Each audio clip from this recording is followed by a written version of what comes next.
Welcome back, guys. Today we're checking out another SCP video. Today it's going to be SCP-076 Able.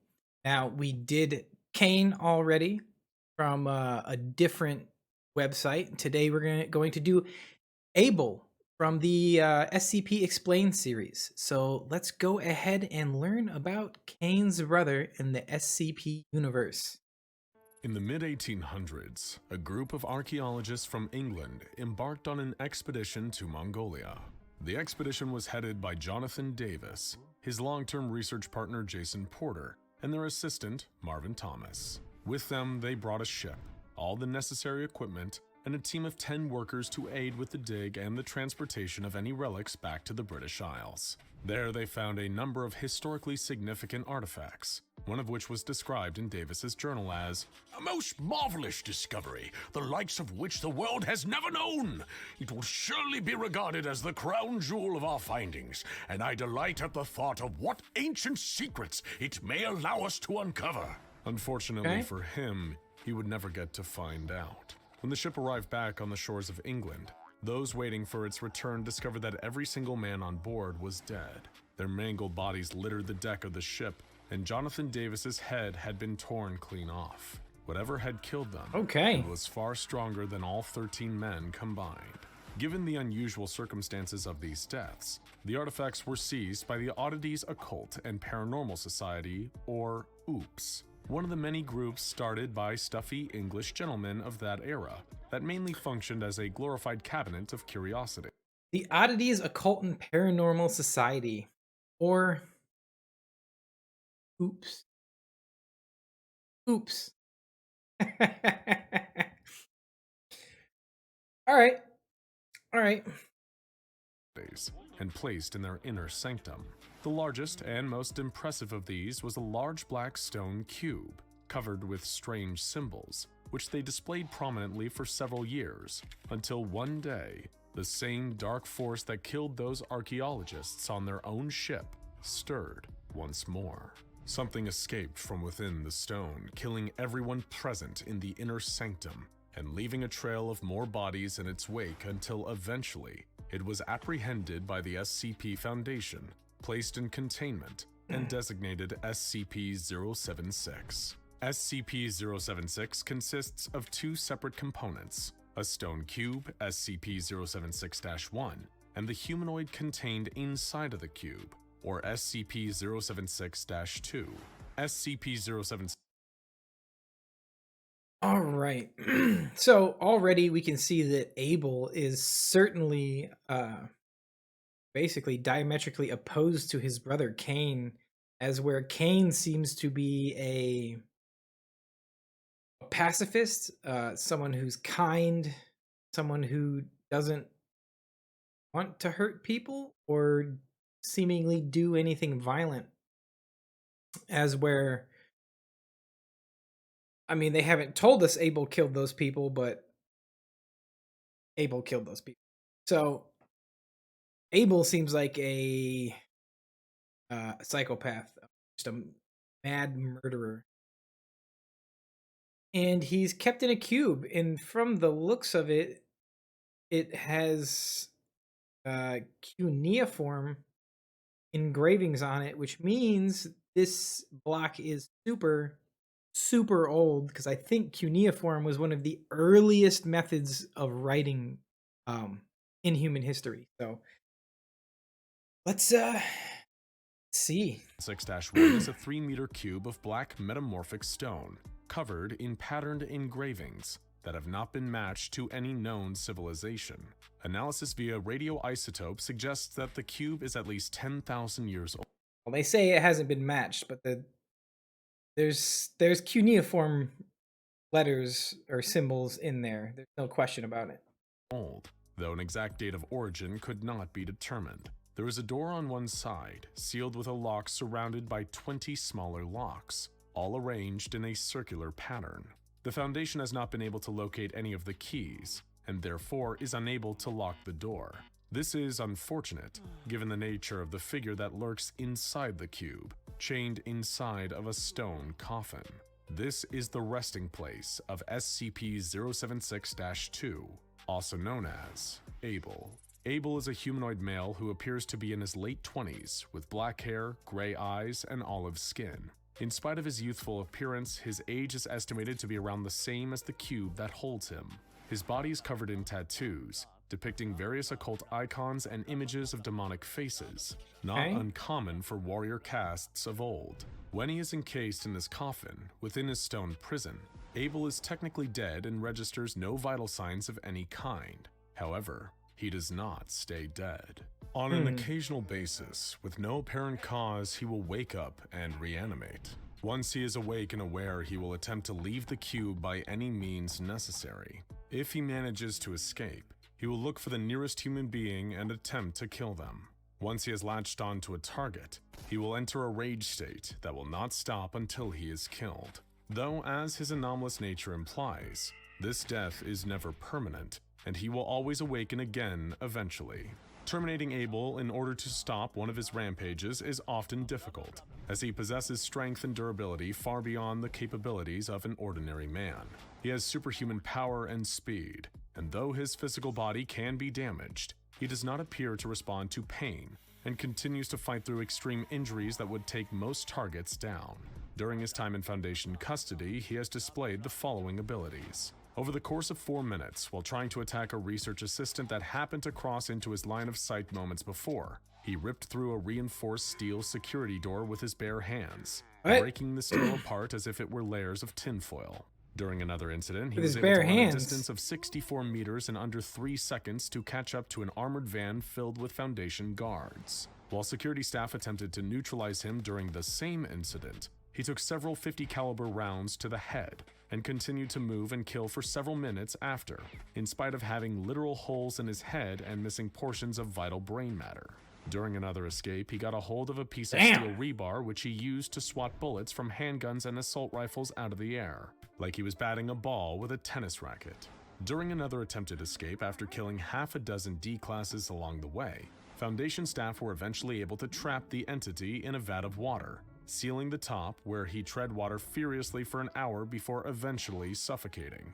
This suggests that unlike most people who will asphyxiate after only a few minutes without oxygen, he can survive for at least an hour. The most notable of his anomalous skills, however, is his ability to produce weapons, usually bladed, from thin air whenever he wants to.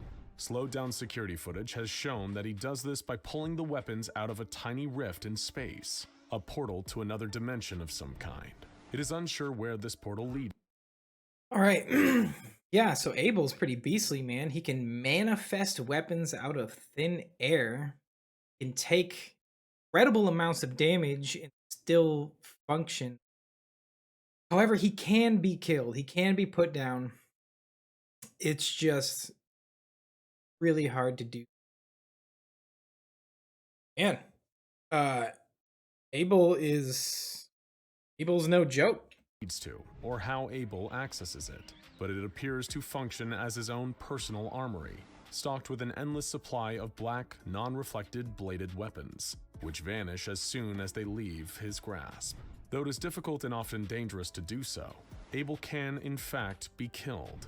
Some previously effective methods of termination have included fire from multiple heavy caliber machine guns, suffocation, being crushed between a 13.6 metric ton piece of elevator equipment, cremation via grenade placed inside of a cavity in his chest, and the detonation of an on-site nuclear warhead. Every time SCP-076-2 is killed, his corpse quickly decays at an unnaturally rapid rate until he has turned into a pile of dust. Then the door to the cube as well as the coffin inside will slam shut, and the lock on the outside will rotate shut. Somehow Abel's body will then reform inside the coffin. This process can take anywhere from 6 hours to over 20 years. After a series of failed experiments, containment procedures for SCP-076. I wonder if there's any correlation between how he is killed and how long it takes him to, let's say, respawn, for lack of a better word. So, I wonder if you, I don't know, shoot him in the head with a couple bullets and he dies, that a shorter time for him to reawaken as opposed to, say, you nuked him and every atom of his body was incinerated into nothing. Does that take longer to come back from? Were amended to the current procedures in place. SCP-076 is placed in Containment Area 25B, located 200 meters below sea level, tunneled into solid bedrock in an area with limited seismic activity. The only way to access this area is via an elevator shaft which is broken up every 50 meters with a reinforced blast door made of shielding that is 20 centimeters thick. When the elevator shaft is not being used, it is flooded with seawater. The containment area includes an outer security perimeter outfitted with security personnel trained in counter-intrusion and close-quarters combat, an administrative and support area where on-site personnel can live and rest, a primary containment zone filled with seawater and made of a 7-meter cube encased in reinforced material, and then a killing corridor that is 150 meters in size, with an electrical system able to deliver a 20,000-volt shock in the event of an attempted containment breach. The security station at the entrance of the killing corridor must be staffed with at least 3 armed security guards at all times. In the event of a containment breach, all staff on site must go to the closest security station immediately for weapons and armor. The staff will remain at Alert Condition 1 until Able has been neutralized and recontained.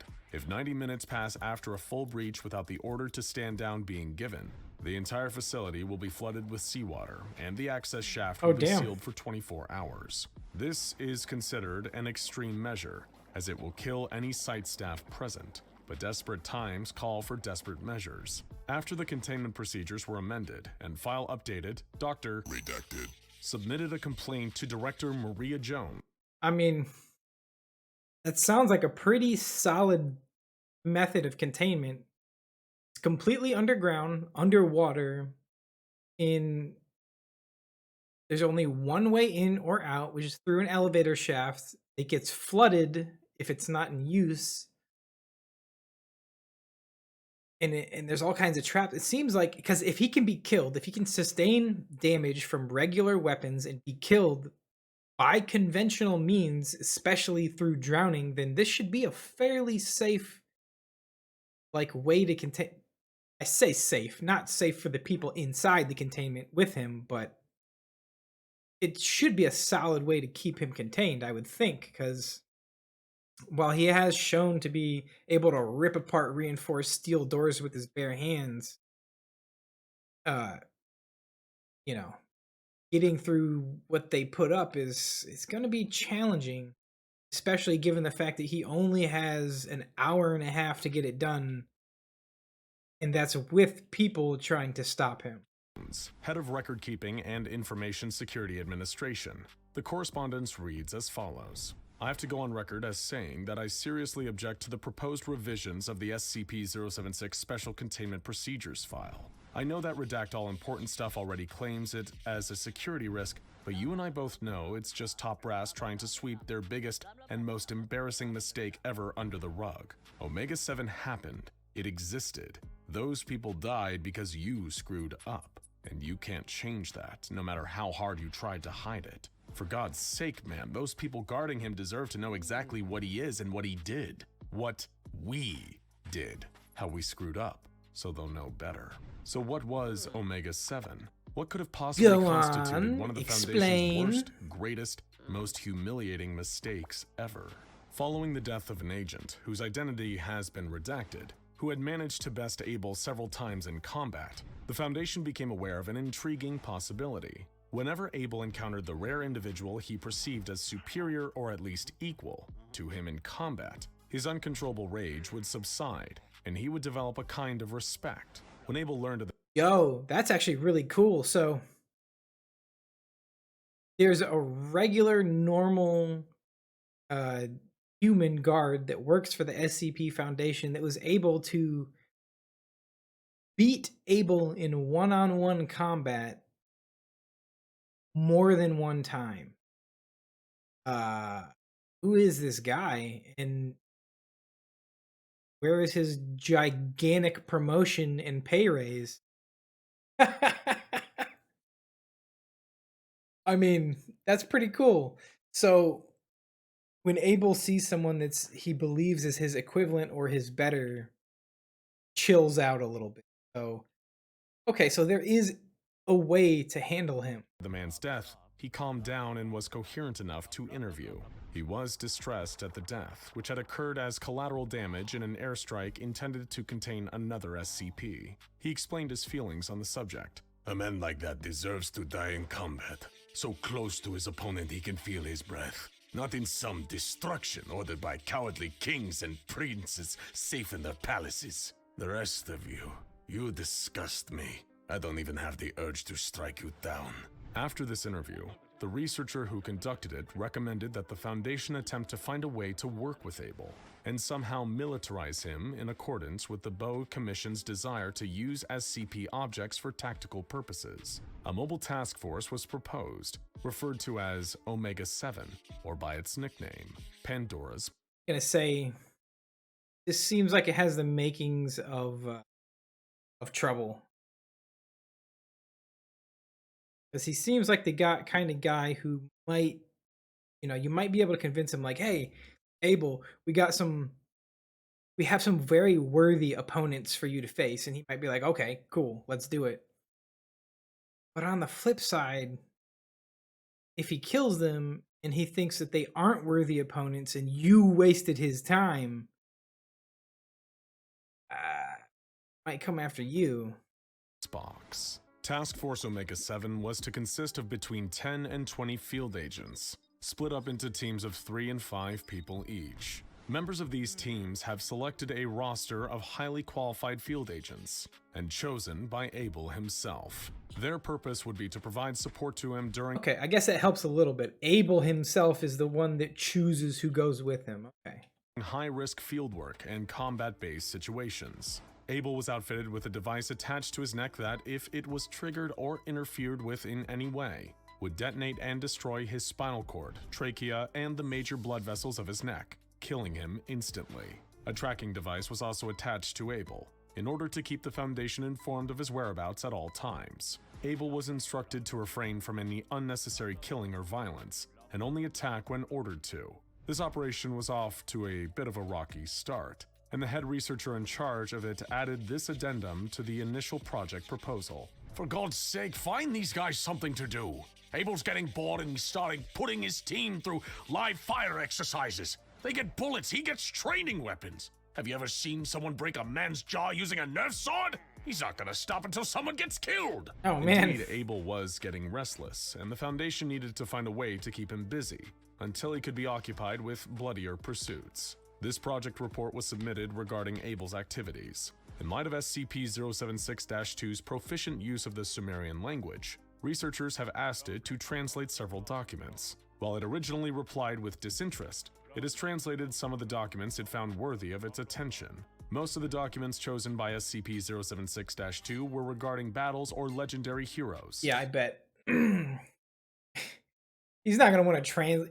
You're talking to like a legendary warrior, and he's not going to want to waste his time translating, farming techniques for, some egghead scientists. No, he wants stories of battle, of fighting, of glorious victory and bloody defeat. That's what he wants. One of its favorites in particular being the Epic of Gilgamesh. However, one researcher presented it with the symbol from SCP-073. Upon sight of this, SCP-076-2 became highly enraged, killing several of the researchers before its kill switch could be activated. When revived and questioned about this, SCP-076-2 responded aggressively, and that line of questioning was immediately dropped. It is recommended anything pertaining to SCP-073 never be brought to the attention of SCP-076-2, and that the two are never to be in the same facility. Eventually, the chance to see Omega-7 in action came about, and Able and his task force were deployed at the request of the Boe Commission. Though details have been redacted from the official file, the mission was deemed a success, and General Boe thanked the research team in an email with the subject line, "A job well done." He wrote, "Excellent work, Doctor. The mission went exactly as expected. We'll be calling you again if we need your help." This new chapter of the project bred discord between the two lead researchers assigned to Able, from here on referred to as Dr. W and Dr. P. Dr. P was highly in favor of Omega-7 and its military applications, while Dr. W strongly disapproved. believing the project to be an example of the military forcing the SCP Foundation to do its dirty work. He responded to the general's congratulations with a strongly worded email to his colleague, too strongly worded to repeat here. To summarize it neatly, he was very upset. Following this email and at Dr. P's request, Dr. W was reassigned to SCP-682, leaving him as the sole researcher in charge of the Omega-7 project. After a series of incidents regarding friendly fire and casualties within the task force itself, most of which occurred during ordinary combat training, Dr. P sent an email to the general. Despite our best efforts, Subject Able is proving difficult to control. All our attempts to keep him engaged have been more or less unsuccessful. The problem is he's a perfect killing machine, and that's all he wants to do. Which seems like exactly what we... You guys seriously trying to get Able to sit down and watch TV and play video games? The man is a murder machine. Like, yeah, I don't know. And apparently he can remember everything, regardless of how many times he's killed. It doesn't reset his memory either. So he can remember everything. We wanted, but the problem is we can't seem to turn him off. I'm running out of missions to give him, and the ones I've got left aren't engaging him mentally. He started to lash out at the other team members. It's only a matter of time before something goes wrong. Requesting permission to discontinue the project and neutralize Able temporarily.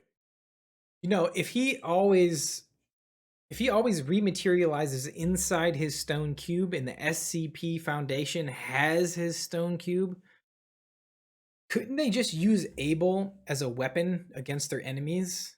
Like, if there's anyone trying to infiltrate, disrupt, or destroy the Foundation, couldn't they be like, okay, send Able to their headquarters and let him go on just a rampage. If they kill him, so what?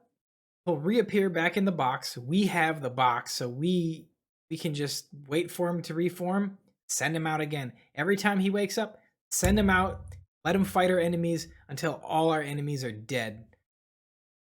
You know? And then just contain him after that. Until we can find something more for him to do. The general refused to agree to this. Unacceptable. Neutralizing Subject Able at this point is going to cause us an unacceptable delay. We'll have another mission for you within a couple of weeks. All you have to do is keep him busy until then.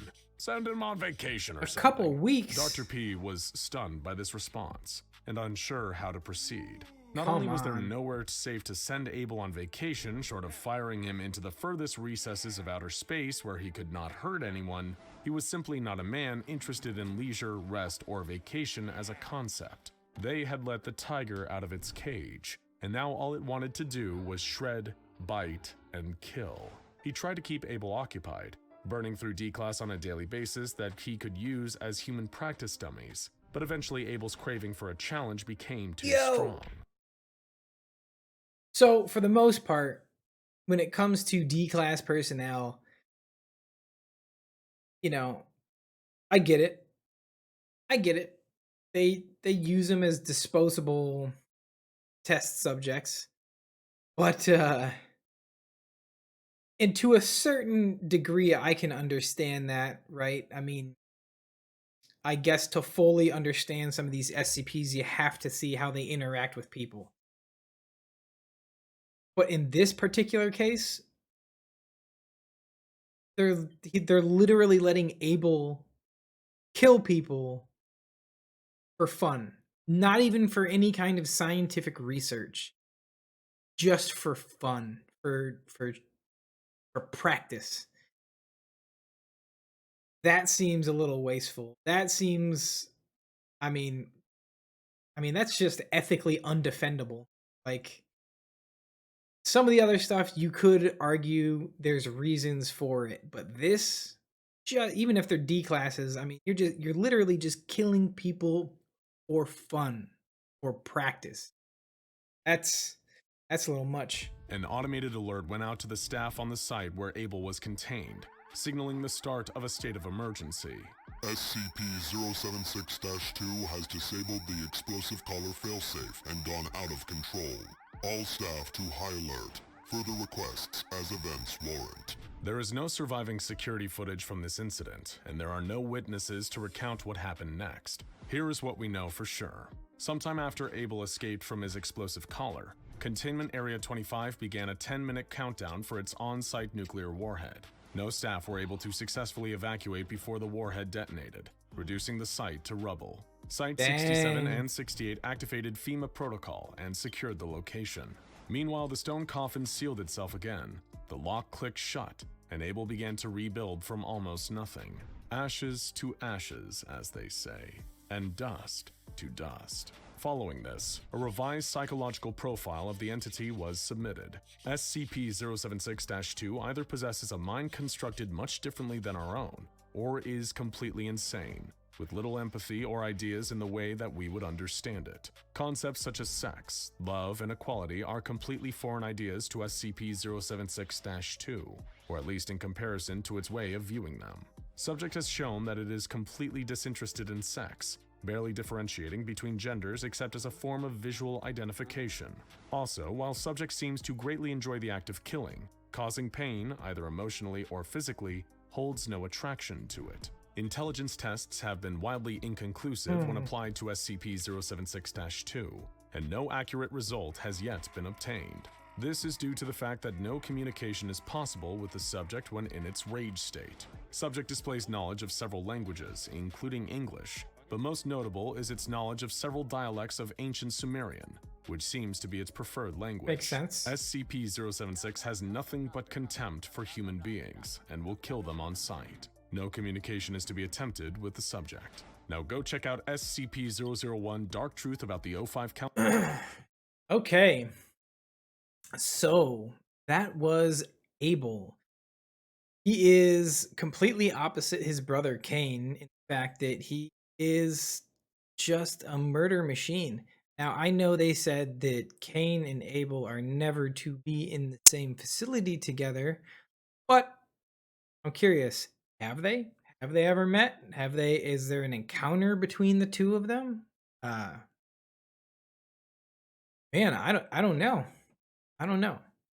Anyways, guys, I think the next one we're going to get into is probably one of the groups of interests. I'm not sure which one exactly yet, but they will be soon. And I will try to do them from more than one video source. So, Cain and Abel, the two biblical brothers.